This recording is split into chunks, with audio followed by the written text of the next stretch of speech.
Hey everybody, it's Sarah with Nest Happy Home Life and Business, and I'm so happy to have Dallas here. She is my mom of the month, and we're gonna dive right into the questions so you can get to know her a little bit better. And she has a really special offer for you that I think a lot of people would benefit from. So I'm really excited to talk about that. But first of all, Dallas, can you let us know? We're going to start every mom of the month with a little gratitude. So something that you're grateful for today. I love how you start with gratitudes. Well, I'm grateful to be here chatting with you. I'm also just really grateful for my husband. I'm a new mom, only have a 5-month-old, and I wasn't quite sure what it was going to be like being a mom. And I feel really grateful for him. Like he's watching our baby right now, so I could come and chat with you. And I just feel like he's a very supportive partner that I have to raise our daughter with.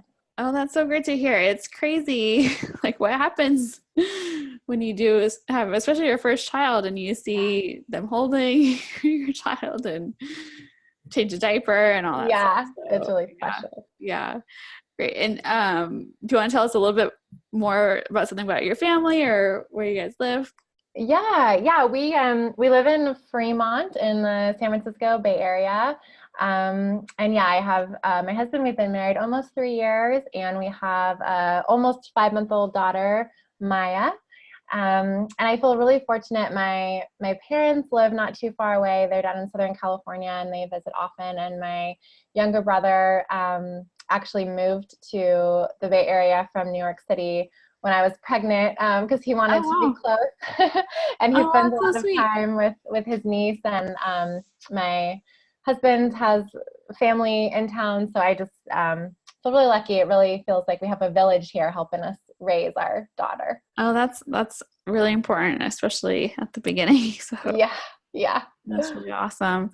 And you are also a business mom, right? So do you want to tell us a little bit about your business? Yes, I'd love to. So I'm a writer and an author, and I love writing. But one thing that I realized when I was pursuing that career is that it can be really solitary. And I'm also a social person, and so I started helping other people who want to become writers or who want to write a book specifically, who feel like they have a book inside of them that is dying to get out, but they just can't finish the project or get started. I'm like a coach who helps people. I actually like to use the metaphor of giving birth, like giving birth to their book. So I call myself Right. a book doula. I'm like the coach to help you give birth to your book. So that's been really fun for me because I get to have interaction, and I'm so proud of the people that I work with, and their dedication to their book projects actually inspires me a lot with my own writing. So it's really a nice uh, cycle that I have. Yeah, that's awesome. I do have several friends that are writers, and they refer to their books as babies a lot too, because it's like at least 9 months Yeah. process, if not Yeah. more. And that's so great that you do that. And obviously, this is like one reason why I want to talk to you is because with my business that's happy, it's not about the actual organizing your home. It's like, what does organizing do for you and your time? And like when you claim back your time, your mental space, and your physical space, like what do you do with it? And it's kind of rediscovering some past hobbies for some people, and for others it's really continuing to follow some of their passions, whether it's paid or not, right? So I'm really happy to be talking with you today. So my next question that I'm asking all of our moms of the month is, have you done any personality assessments like the Myers-Briggs or the Gretchen-Rubin's, the 4 tendencies, which I'm definitely a recent convert of Gretchen-Rubin's, or any others? And what are you? Yeah, I haven't done the Myers-Briggs one, but I also love Gretchen Rubin. I listen to her podcast all the time, is what got me into her. Mm-hmm. And yes, I did her assessment, and forgetting, I'm blanking on the name of it, but I'm the one where you're more motivated by like external accountability Oh, than yes. internal accountability. Right. I remember all the other I ones, think like the it's, questioner and the rebel. I'm not those. I'm is it the the upholder maybe? Maybe. Yeah, I think it's the upholder. And she gives the example of that person of the cross country runner that was religious runner during college and ran all the time, but when they Yeah, became an adult, never ran ever. because they didn't have the team The around external, them. yeah, Yeah, yeah. So yeah. that's great. I'm actually a rebel myself, which we Oh, or you no, are. not a rebel, a questioner. I'm a questioner. I question everything. So, Uh-huh. My husband is the questioner. oh, Yeah. okay. Cool. And so on the scale of 1 to 10, how organized do you feel both in your life or in your business? And you can answer those, one at a time. Yeah. I guess I feel like I'm continually a work in progress. Like I always feel like there's more that I want to do. And maybe part of it is just my life has changed so much in the past few years, like with Right. having a baby, getting married, like moving to a new house. Hmm. So I would say with my business, I feel more organized than probably in personal life. So maybe my business, I'd say I'm like 7, and my personal life with a baby, maybe I'm more like a 4 or 5. And I guess I'm one of those people where I want to be more organized so that like someone could come in my house and find things easily. But for me, like I know where everything is and I like know where to find things exactly. But Right. I feel like for someone else coming in, it's not quite as excellent as I want it to be. Right. That's the final goal is that anyone can come in and know where things go, right? But you Yeah. have a newborn, so I mean you're almost right, 5 month old, so to just give Yeah. yourself some grace on that on the home front. But what about your work life? Yeah, work I feel and I think part of with work is when I got pregnant and then up to now I just really started like saying no to things that I felt like were not the best fit for where I want my business to go and my time. Mm-hmm. And that was really helpful because I think it just allowed me to kind of cull away things that weren't as necessary. And so now, even though I have much less time to work, I only have a couple projects that I'm working on. And so it's a lot easier to be organized, when you're not juggling as many things. And also when part of my like nesting instinct when I was pregnant was organizing my email. Like I went through my whole email inbox and my computer files and got that all organized. So that part Awesome. of my business Digital feels, life. Yeah, yeah. that's And great. I didn't realize, Sarah, until I did it, like how much mental space I felt like it was holding for me and how it was stressing me out when I would check my email inbox and it wasn't organized. Like I didn't think that was that important, but once I got it more organized, it made such a difference. So it was really amazing. Yeah, that's really interesting to hear. And I think it's a good lesson for all of us too to think about, because a lot of times you don't sit and think about how our daily tasks make you feel too, Hmm. and just like what kind of mental drain it has, right? So Yeah. Yeah. that's a good point. So I am a big proponent of learning from others. So can you share any organizational or time management tips that are working for you that you do Yeah. now? Yeah. Yeah, I'd love to. Well, one thing you can actually see, my office is also our nursery, so you can see behind me on our door. I think I saw it on Pinterest or something when I was trying to organize all of our baby clothes before my daughter was born. Someone suggested using one of those over-the-door shoe racks to organize like onesies and little socks and things like that. Are And they I actually outfits put Yeah, together? there's Yeah. like some outfits put together, and then there's some that are Uh-huh. just for socks and some for hats. And they're organized by size. So like when she was a newborn, we had the Uh-huh. newborn ones and then a 3 month old and all of that. So that's been super helpful because I just felt like I was drowning in baby clothes before then. Uh-huh. And it's just been helpful to keep everything kind of together and organized and using space that would otherwise not be used. Um, and gosh, I had a whole bunch that I was like thinking of before interview. Now some of them have just flown from my mind. I think the other one that someone told me their advice before becoming a mom was, as far as time management, was like trying to use little pockets of time. So if you're, heating up something for dinner, or you're like trying to heat up the bottle, like use that 3 minutes to start unloading the dishwasher. And I think now that I've become a mom, I don't always, I wasn't expecting that I wouldn't be able to finish tasks very much, like from beginning to end, like start a bunch of little things. That's Yeah. something I miss the most, I think, from my pre-baby life, is being able to say, I'm going to like do this right now and I can And finish it. actually finish it. Yeah. But the little bits really add up. So I think if I were to say, oh, I might as well like just stand here because I can't do anything in like 2 minutes. But if I just like start unloading the dishwasher, then that really adds up a lot. So yeah, those are a couple things that work for me. Great, cool. And anything that does not work for you that you've tried in the past that just didn't work? Yeah.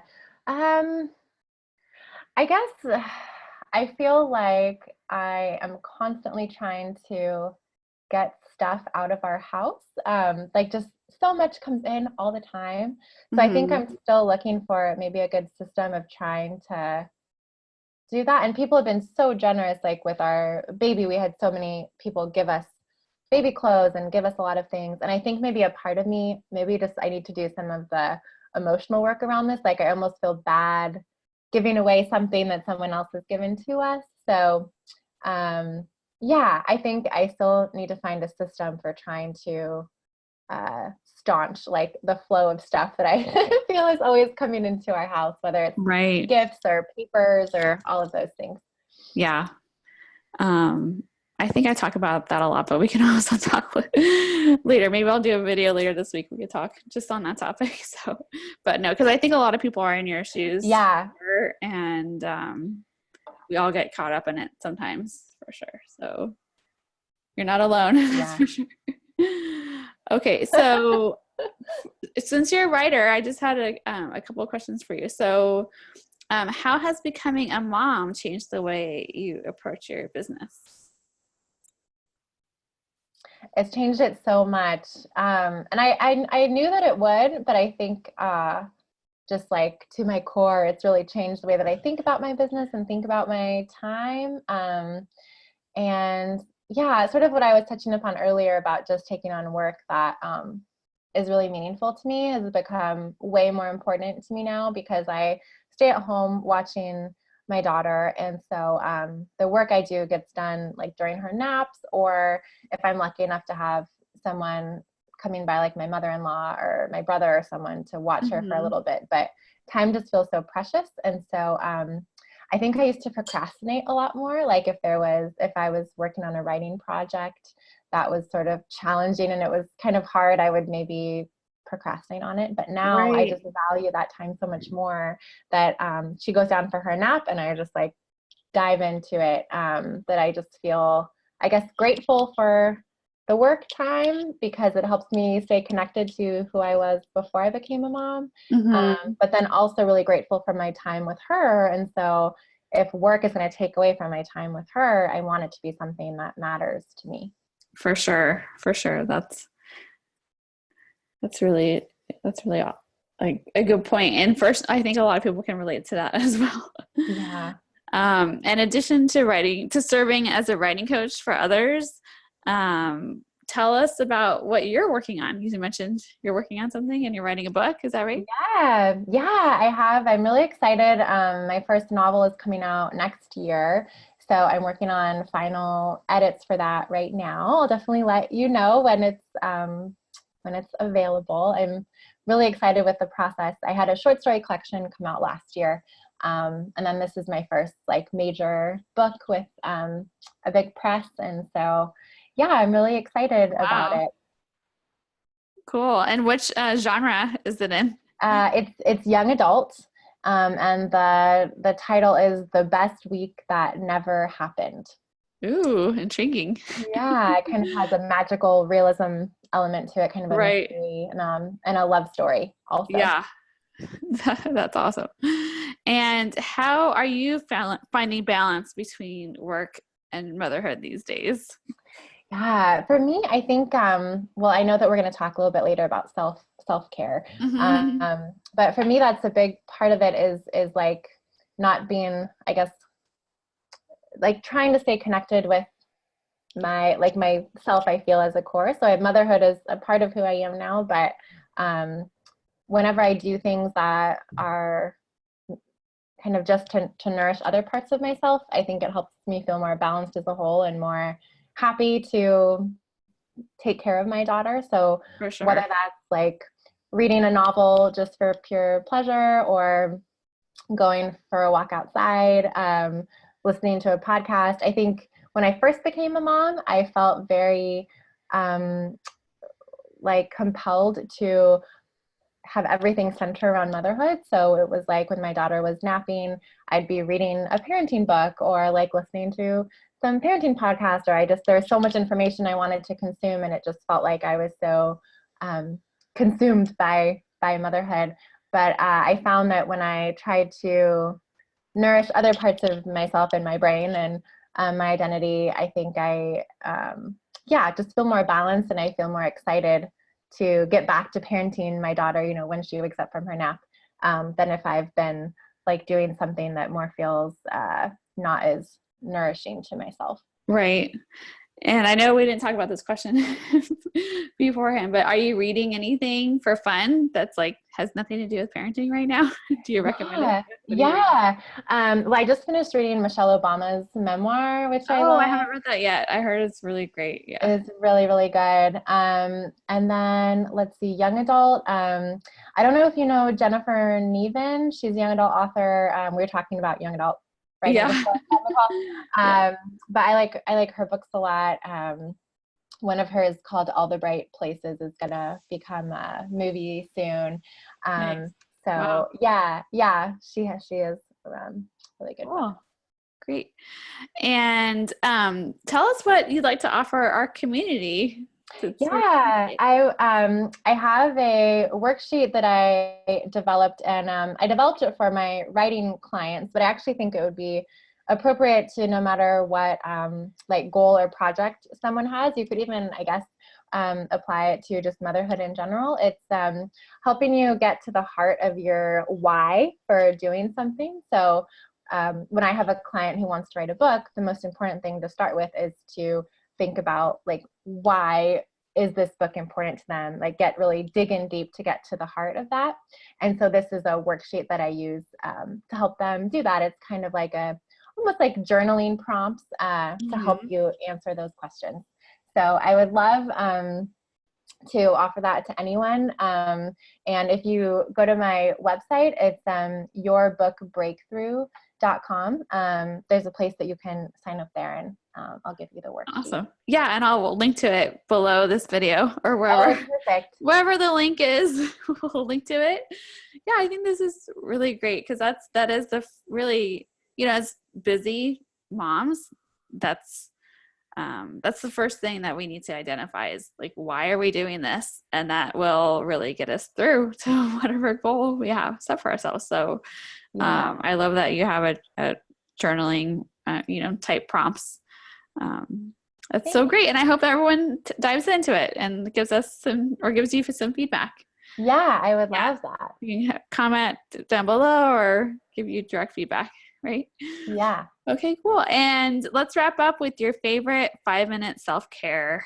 Yes. You have So one. I'm a big tea drinker. I love tea, and something that I'll do now is I will make myself a cup of tea, and I'll just like go sit somewhere and just sit there and like drink my tea. So before becoming a mom, I would always be doing other things while I was drinking my tea. But now that it's like I just want to kind of give myself a little bubble of time where I'm just enjoying my tea, like sitting So like there and no kind of phone, being no quiet. nothing, Yeah, I'm right? like not on my phone. Because one thing Yeah. I realized, Sarah, was that if I was on my phone, I'd like finish. I really enjoy tea. I love the flavors. I love like trying new kinds. But I'd finish drinking it, and I almost like would have no memory of drinking my tea because I would have been busy doing something else. Right. So yeah, so now just kind of sitting, and it helps quiet. It's almost like meditation for me, I guess. It helps quiet my brain, and you only need 5 minutes or 3 minutes or however long you have. But it's like Right. pressing the reset button for myself. Beautiful. Well, it was so nice chatting with you today, Dallas. You Thank you so too. much for being our Mom of the Month. And Thank you. I hope everyone tunes into the next one. And I'm also going to take some nominations. So if you have someone in mind, you can let me know. All right. Thanks so much. Thank you.